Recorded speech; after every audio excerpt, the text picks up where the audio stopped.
I got to bring it back to the beautiful First Lady Michelle Obama. Um, I know everybody sees, the polished product when you come out and give your speeches, or when you have that stature about you. I always have this kind of imagination that right before you come out, like you and Michelle just had some real serious conversation. She gave you some good wisdom right before you turn the corner, because that's my experience with Aisha. That's what I know. She keeps it real and always kind of there's a little gem of some kind of idea that I wasn't even thinking about. I'm like, you know what, you're right. You're right. I need to implement that into what I'm doing. Can you kind of maybe give us an example of maybe a hard decision that Michelle was instrumental in helping you land it in the right spot, or somewhere that she influenced the way that you presented yourself?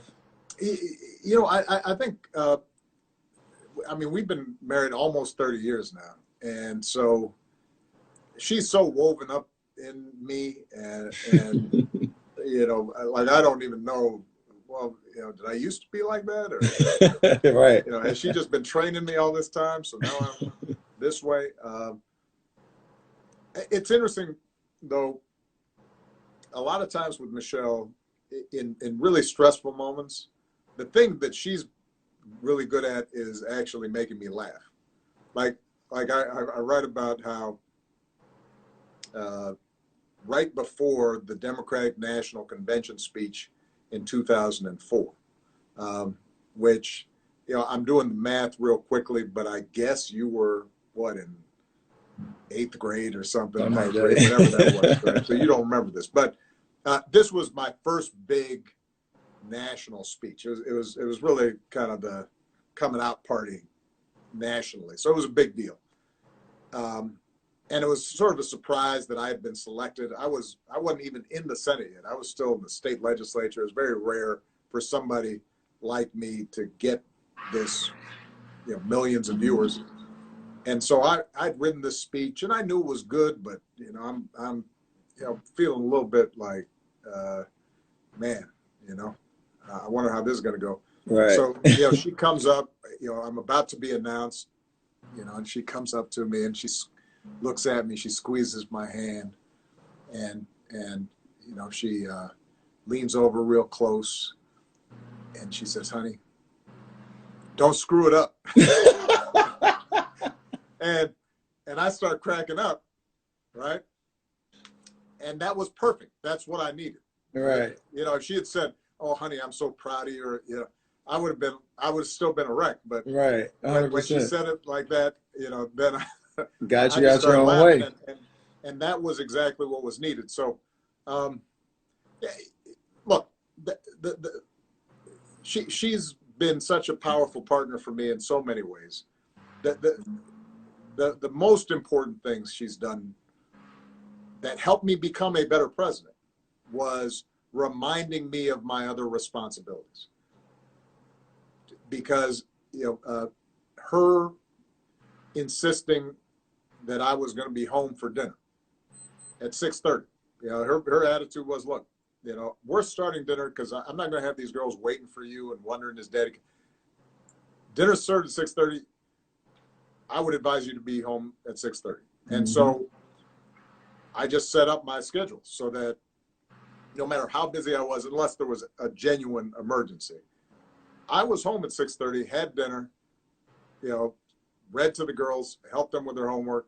And then if I had to go back to the office to do the work, obviously I had the advantage. I was living above the store, so I didn't have to commute. But, her anchoring me in that way, that actually made me a better president because it reminded me, all right, this is what families around the country are looking for Right. is Right. how can Right. they spend time with their families? How can their kids live a good life? And so it was a continuous um, sense of focusing on what's important. And that made me, I think, a more compassionate, more effective president. Um, and the other thing that I think she did, she teases me because I'm more the, she calls me the fat guy. that like I always got facts in my head, and I'm Oh, always, I'm trying to solve everything. yeah, and I'm constantly, reading stuff and analyzing, and I got data, and uh, and she understands the world more emotionally, Uh-huh. and I think that there were times during my presidency where I had gotten the policy right. I had figured out, all right, this is how we're going to get healthcare done, or this is what we need to do to deal with climate change, but I was communicating to the public in such a kind of dry way that they just couldn't connect.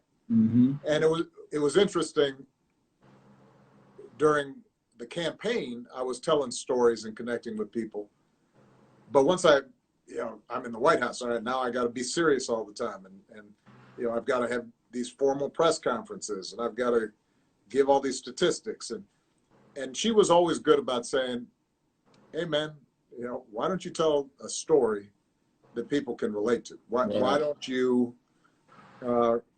instead of having a formal press conference, why don't you do something fun that people might actually want to watch? Right? Did she And tell you to come on this IG? Is that absolutely. But that kind of when I talk to younger people now, a lot of my staff, they're coming to the age where they're starting to get married, have kids, et cetera, or they're thinking about it. They've been with somebody for a while. They're wondering, should they take the plunge? And what I always, what I say to them is, look, nothing's better than having a partner who is complementary to you, right? That sees things you don't, that has you covered on some blind spots, that can teach you something.